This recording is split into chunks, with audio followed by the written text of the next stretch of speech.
विनायक द्विवेदी जी, कानपुर से। श्री हरिवंश महाराज जी। महाराज जी, मेरा प्रश्न है कि मैं सरकारी पदों के चयन के लिए तैयारी कर रहा हूँ।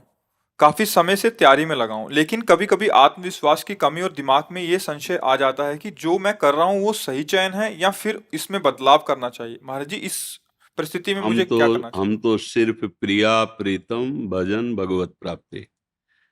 ना हमको अभी सरकारी नौकरी की है, ना हम करने का कोई लक्ष्य है, ना हम उसके विषय के ज्ञाता है।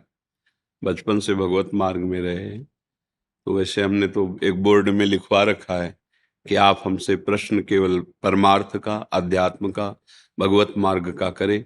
पर उसमें भी जब कोई गृहस्थी में अपनी समस्या का समाधान, उसे हम भागवती की, तो हम इतना जरूर कहते हैं, उत्साह संपन्न मदीर्घ सूत्रम क्रिया विधिज्ञम विष्णे सुसक्तम सूरम कृतज्ञम दृढ़ सौहृदय से लक्ष्मी स्वयं याति निवास है। तो जगत की उन्नति के लिए कह रहे हैं ये श्लोक। जगत जागतिक ईश्वरी की प्राप्ति, चाहे नौकरी हो, चाहे व्यापार हो, चाहे किसानी हो, चाहे किसी भी का उत्साह संपन्न, कभी अपना उत्साह टूटने नहीं देना चाहिए।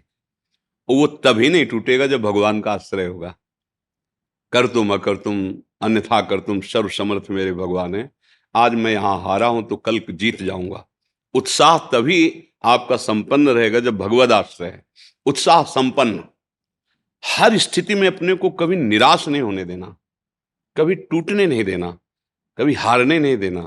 क्योंकि कभी संपत्ति का योग होता है, कभी विपत्ति का होता है, कभी अनुकूलता आती, कभी प्रतिकूलता आती, कभी जय आती, कभी पराजय आती है। ये द्वंद्व चलते रहेंगे, चाहे कोई भी हो, सबके जीवन में आते हैं। पर हमें उत्साह संपन्न बनना है। इसके लिए भगवद आश्रय अंदर से चलना चाहिए। हरि शरणम, हे भगवान मैं आपकी शरण में हूं। तभी आप इस लोक में उन्नति प्राप्त कर सकते हैं, उत्साह संपन्न हो सकते हैं। नहीं तो उत्साह विजय में दिखाई देती है, अनुकूलता में दिखाई देती है, हार में कहाँ उत्साह दिखाई देता? सब निराश हो जाते हैं। लेकिन वही शूरवीर है जो हार में भी निराशा ना आने दे और किसी भी कार्य को आगे के लिए न टाले, दीर्घ सूत्री न बने। इसलिए मदीर्घ सूत्रम अदीर्घ सूत्री, तत्काल जो कार्य हमें कल करने के लिए दिया गया है, भले संपन्न कल हो, लेकिन चिंतन के द्वारा हम पूरा आज ही कर लेते हैं कि ऐसे से ऐसे ऐसे ऐसे करना है। हम कार्य की सफलता का पूरा अपने दिमाग में बैठा लेते हैं चिंतन के द्वारा। जैसे उत्तम रसोईया वही है जो बनाने के पहले दिमाग में बना ले। उत्तम कार्यकर्ता वही है जो कुछ भी कार्य करने के पहले दिमाग में पूरा उसका निश्चय कर ले। ऐसे ही मदीर्घ सूत्रम, किसी कार्य को आगे टाले ना। अगर इस संसार में उन्नति प्राप्त करनी, हमें परीक्षा 1 महीने बाद देनी है, लेकिन आज ही प्रश्न कर लिया जाए तो उसका उत्तर हम दे देंगे, ऐसी तैयारी रखनी चाहिए। कल के कार्य को आज ही संपन्न करने की वृत्ति रखना है। क्रिया विधिज्ञम, जिस कार्य में लगे उसको विधान से करे, मनमानी नहीं।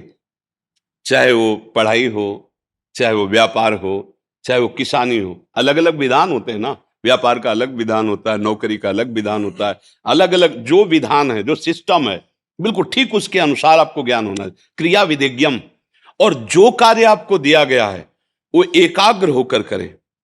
व्यसने स्वशक्तम, आपको जो व्यापार है, जो भी कार्य दिया गया, पढ़ाई, जो नौकरी, उसमें आसक्त हो जाइए संसारिक उन्नति के लिए। कि अगर हमें आर्मी में जाना है तो जो कल हमारी परीक्षा होगी उसको हम जानकारी करके पहले आज ही हम उसमें पुष्ट हो जाते हैं। अगर इतने किलोमीटर दौड़ना है तो 1 किलोमीटर और आगे की हम रफ्तार बढ़ा के रखते हैं। इतनी ऊंचाई तो इससे और ऊंचे, इतना अभ्यास। क्रिया विधिज्ञम व्यसने सुसक्तम शूरम, हृदय को सदैव बलवान रखे। हृदय में कभी दुर्बलता, नीचता हमारे हृदय को छू ना जाए।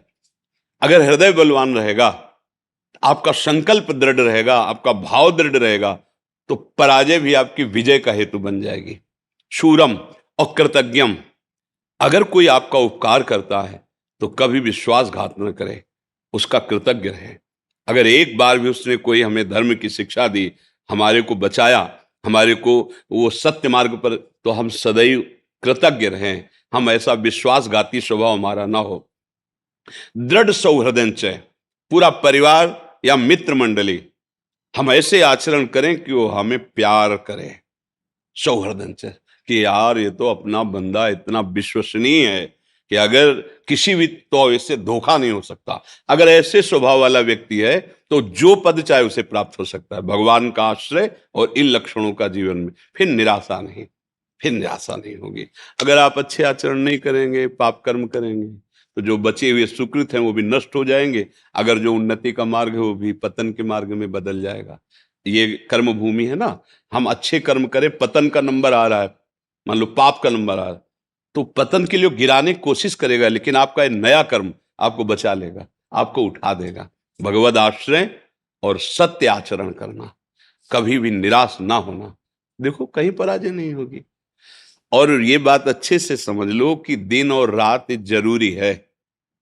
दिन ही दिन रहे तो ठीक नहीं, रात ही रात रहे तो ठीक। ऐसे इस सृष्टि में दुख और सुख, जय और पराजय, द्वंद्व चलते रहते हैं, इनमें निराश ना होवे।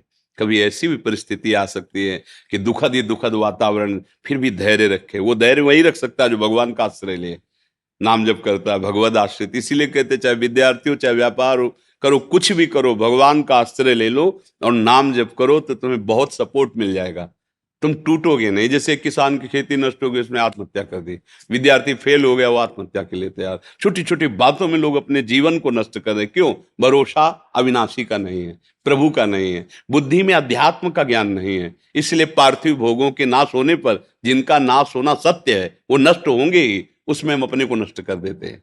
अरे आज फेल हो गए तो हम और पढ़ाई करेंगे, आज हमारा फसल नष्ट हो गई तो अगली बार और पैदा करें। अपने जीवन को नष्ट कर देना उसका कोई हल थोड़ी है। तो इसलिए अच्छे बनो, नाम जप करो, भगवद आश्रित रहो और इन बातों को समझो।